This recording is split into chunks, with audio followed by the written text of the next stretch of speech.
हरे कृष्णा। आप सभी का बहुत बहुत स्वागत है श्रृंखला में जिसका नाम है कर्मों का सिद्धांत। कर्मों के सिद्धांत के ऊपर चर्चा करते हुए हम लोग ये समझ गए थे कि संचित कर्म क्या होता है, जिसे अप्रारब्ध कर्म भी बोलते हैं। प्रारब्ध कर्म को समझने से पहले हमको ये समझ लेना होगा कि हमारे जीवन में जो कर्म आते हैं वो कर्म किसी फल के रूप में कैसे प्रकट होते, क्या रूप होता है उनका। तो स्पष्ट हमें जानना होगा कि हमारे जीवन में जो भी कर्म के फल आ रहे हैं वो हमारे जीवन में परिस्थिति के ही रूप में आएंगे। आपके जीवन में अच्छी परिस्थिति आपके अच्छे कर्मों के कारण आएगी और बुरे परिस्थिति जो आएंगे आपके जीवन में वो बुरे कर्मों के कारण आएंगे। हमारे जीवन में आपको कुछ प्राप्त हो जाना ये फल नहीं है, केवल और केवल आपके अच्छे कर्मों का फल उस परिस्थिति के रूप में आपको मिलता है। कभी न सोचें कि हमें ये अमुक वस्तु प्राप्त हो जाएगी, ऐसा नहीं होता। आपको वो अमुक वस्तु प्राप्त करने की योग्यता आपके पास होगी। आप उसको जब चाहें आप उस जीवन में भोग कर सकते हैं। जैसे परिस्थिति ऐसी होती है कि आपके पास धन होगा लेकिन भोग करने के लिए आपके पास तन नहीं होगा, या आपके पास धन नहीं होगा और भोग करने के लिए तन होगा। ये परिस्थिति है और उस परिस्थिति में आप क्या कर्म करेंगे उसके ऊपर डिपेंड करता है कि आपके आने वाला जो फल होगा वो किस रूप में परिवर्तित होगा। इसलिए इस बात को अपने मन से, अपने सोच से निकाल दीजिए कि हम अच्छा कर्म करते हैं तो अच्छा फल नहीं मिलता, फल परिस्थिति के रूप में मिलता है। फल को हम यहाँ पर परिस्थिति मान ले तो हमें समझने में बहुत आसानी होगी कि हमारे जीवन में किए हुए कर्म, अच्छे कर्म अच्छी परिस्थितियाँ लेकर के आती हैं, बुरे कर्म ही हमारे जीवन में बुरी परिस्थिति लेकर के आती है। आपके पास अच्छी परिस्थिति में आपको अच्छा चुनाव करने का मौका होगा और बुरे परिस्थिति में आपके पास भी चुनाव करने का मौका होगा। जैसे कि एक आपके पास संतरा है और दूसरा आम है, तो आपके पास चुनाव है कि आप संतरा भी खा सकते हैं, नारंगी भी खा सकते हैं, लेकिन आप दोनों में से एक ही ग्रहण करेंगे अपने रुचि के अनुसार। लेकिन परिस्थिति क्या है कि ये परिस्थिति है कि दो चीज़ आपके पास एक साथ आई, ये परिस्थितियां हैं।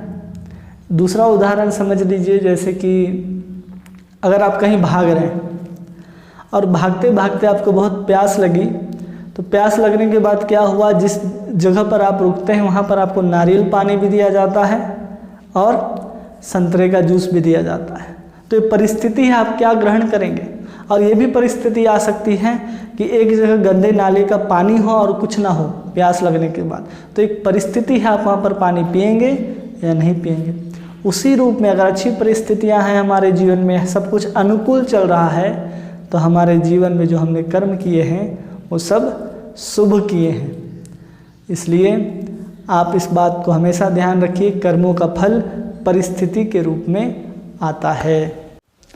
दूसरी बात ये, जो हम कर्म के सिद्धांत को चर्चा करते हुए पहले दिन बताए थे कि हम कर्म नहीं करते, प्रकृति की क्रियाओं को हम अहमता के कारण या अपने इच्छाओं के कारण क्या मान लेते हैं उसको कि हम कर रहे हैं, वही क्रिया कर्म के रूप में परिवर्तित हो जाती है। अब इसे थोड़ा सा और गहराई से समझिए कि पूरे प्रकृति में जो भी हो रहा है वो किसी न किसी के निर्देशन में हो रहा है। ये प्रकृति किसके निर्देशन में चलती है?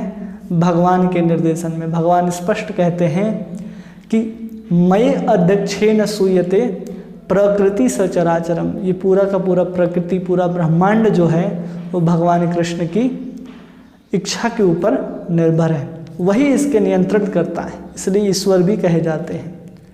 और जब प्रकृति उनके निर्देशन में काम करती है और हम उस प्रकृति की क्रियाओं को अपना क्रिया मानते, कैसे? हम उन क्रियाओं को अपने साथ जोड़ लेते हैं, क्योंकि प्रकृति की जो भी वस्तु है वो सब हमारे शरीर में भी है, तो ये शरीर भी एक रूप से प्रकृति ही है। और इस प्रकृति के द्वारा जो क्रियाएं होंगी वो सब किसके निर्देशन में होंगी? भगवान कृष्ण के निर्देशन में। जब भगवान कृष्ण के निर्देशन में ये शरीर भी काम करता है तो आप सोचेंगे फिर हम कर्म कैसे करते हैं।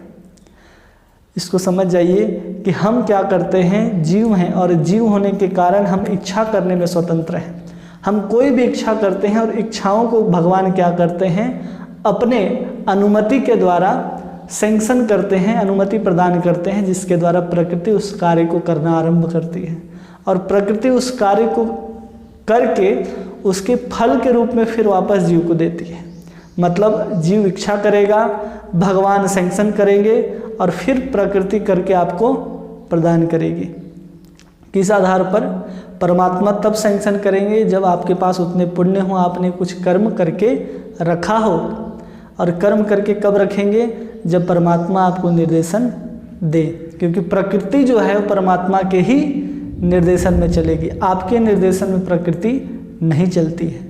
जब आपकी इच्छा होती है कि हम एक गिलास पानी उठा करके पिए, तो इच्छा आपके अंदर आई, परमात्मा आपकी प्रकृति मतलब इस शरीर को निर्देशन देते हैं और उस निर्देशन, उस क्रिया के द्वारा प्रकृति उस कार्य क्रिया को करती है। आप उठा करके पीते हैं और आपको लगता है कि मैंने इस कर्म को किया, लेकिन ऐसा नहीं होता है। इसे हम धीरे धीरे और समझने का प्रयास करेंगे। अगर किसी को बात ना समझ आती हो तो कमेंट करके ज़रूर प्रश्न पूछ सकते हैं, उसकी समस्याओं को समाधान करने का प्रयास जरूर किया जाएगा। हरे कृष्णा, धन्यवाद।